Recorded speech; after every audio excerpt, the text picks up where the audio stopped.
July 11th, 1943, Sicily. The sun rises over the Mediterranean, reflecting off waves like scattered shards of glass. On the beaches near Gela, thousands of American soldiers begin what will be remembered as one of the most audacious amphibious invasions of World War II. But inland, a very different scene unfolds. Field-Marshal Albert Kesselring, commanding German forces across Italy, studies the reports arriving at his headquarters near Rome. The numbers don't add up. Entire armies are moving like tectonic plates across the Mediterranean.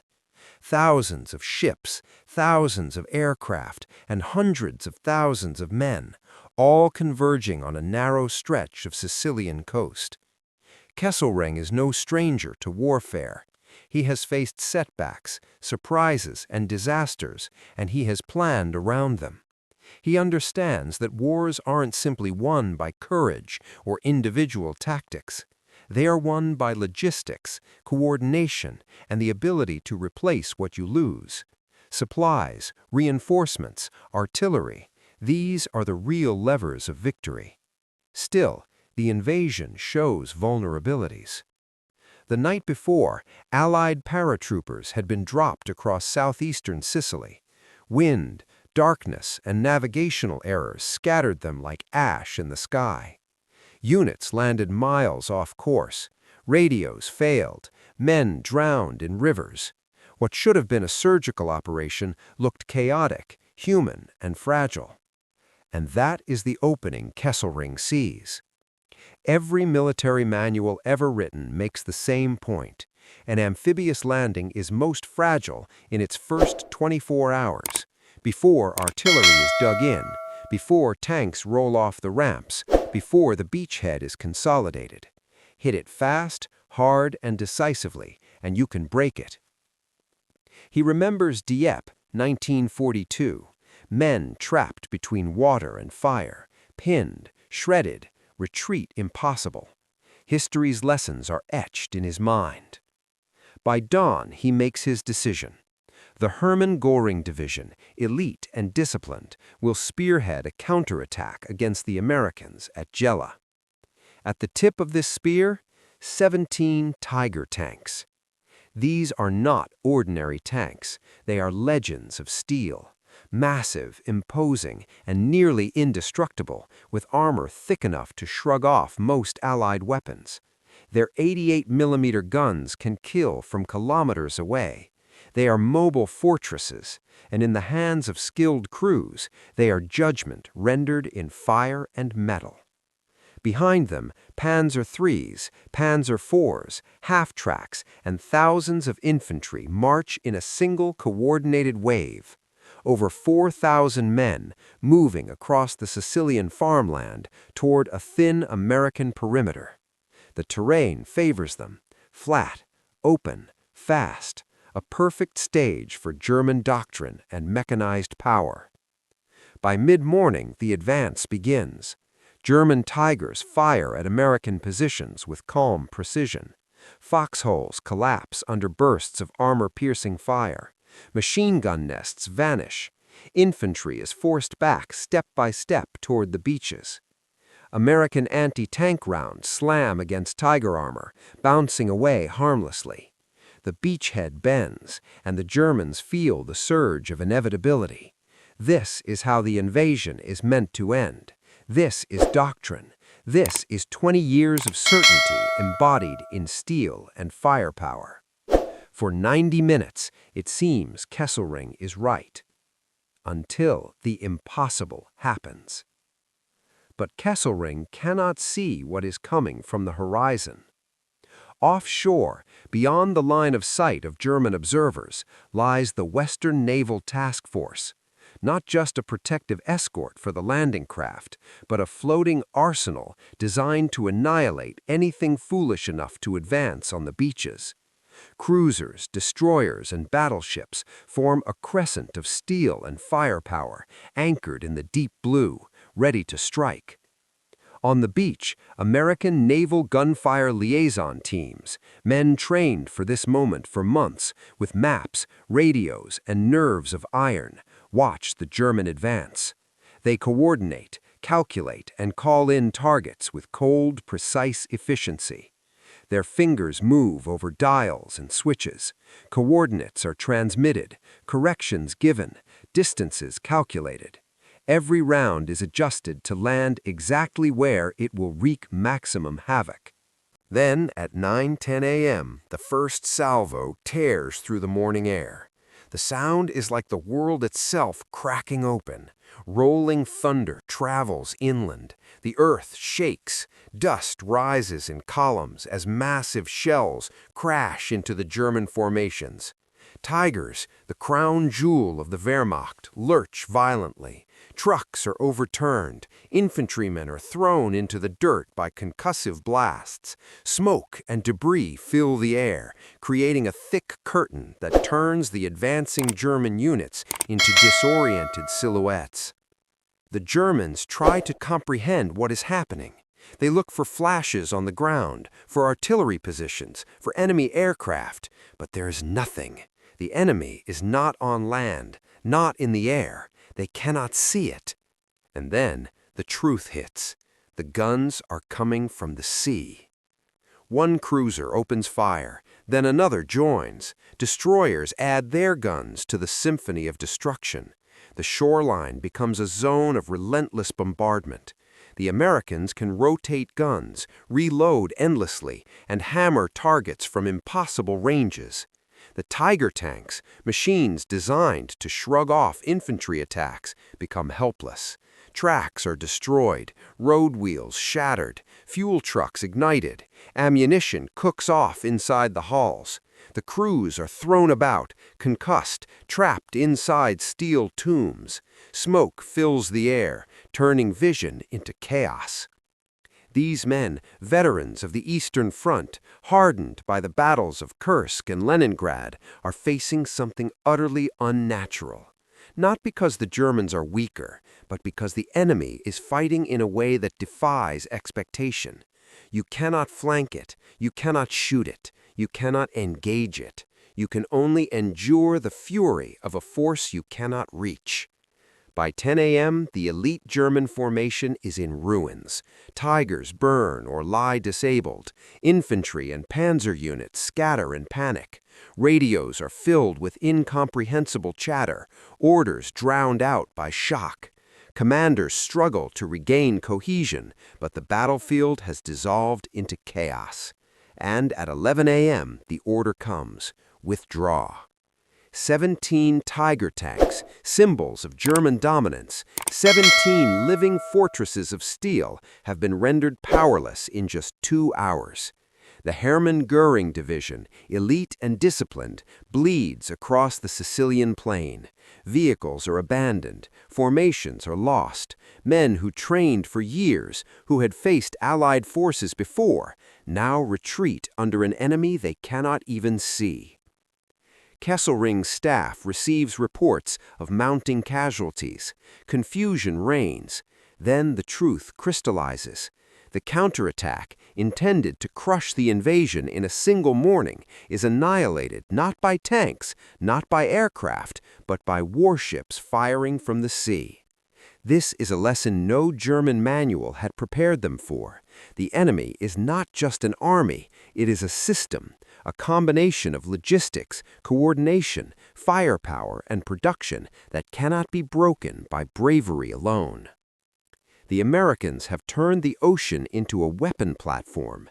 They can appear anywhere there is salt water, strike and vanish, and the Germans cannot counter it with courage, skill, or elite units. By midday, the scope of the disaster becomes clear. Kesselring watches the reports coming in from the front lines. Tigers destroyed, Panzer IVs burning, infantry scattered, commanders stunned. Every attempt to regroup has failed. The beachhead is not just holding, it is thriving under fire that no German doctrine could anticipate. He realizes, with a sinking certainty, that this is not a failure of courage. It is not poor leadership in the field. The Allies are demonstrating something Germany cannot match: a fully integrated war machine.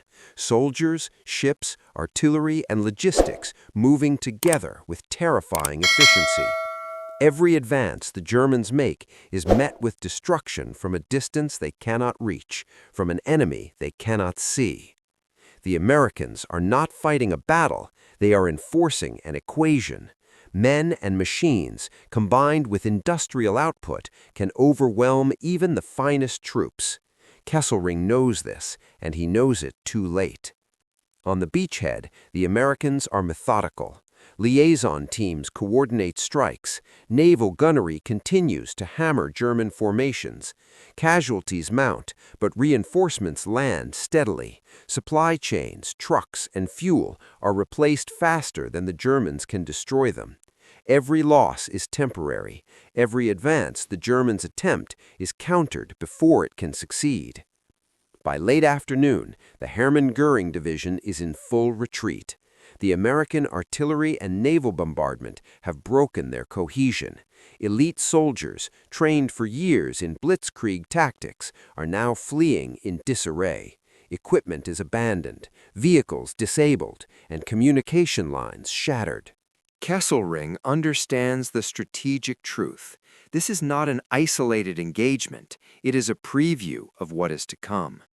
The old rules of warfare, heroic counterattacks, armored spearheads, tactical ingenuity, no longer guarantee victory.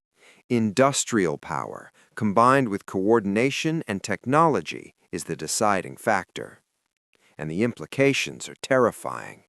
The Allies are not just landing in Sicily, they are creating a model that can be repeated. Salerno, Anzio, Normandy, all future invasions will operate on the same principle: overwhelming firepower, constant logistical support, and the ability to strike from distances the enemy cannot counter. Germany will be forced to react, but always a step behind, always under fire from an invisible enemy. In his office that evening, Kesselring reviews the battlefield reports. The Tigers, pride of German engineering, are destroyed or disabled. Panzer columns have been shattered. Infantry morale is broken. Yet the Americans continue to land men and material with the precision of a machine. He makes a decision. The next counterattack will not be led by bravado alone. It will fail if attempted against this system. From Rome to Sicily, a grim realization settles over the German command. They are not facing just an army. They are facing an industrially backed, technologically coordinated war machine that can replace losses faster than Germany can inflict them. The Americans have rewritten the rules of war. The Germans are learning the hard way that courage, skill, and elite units cannot substitute for production, coordination, and mobility. For Kesselring, July 11, 1943 is more than a tactical defeat. It is a strategic revelation. He has seen the future. The Allies do not tire, do not hesitate, and do not stop. Their system is relentless, and Germany, no matter how elite its units, cannot outfight it.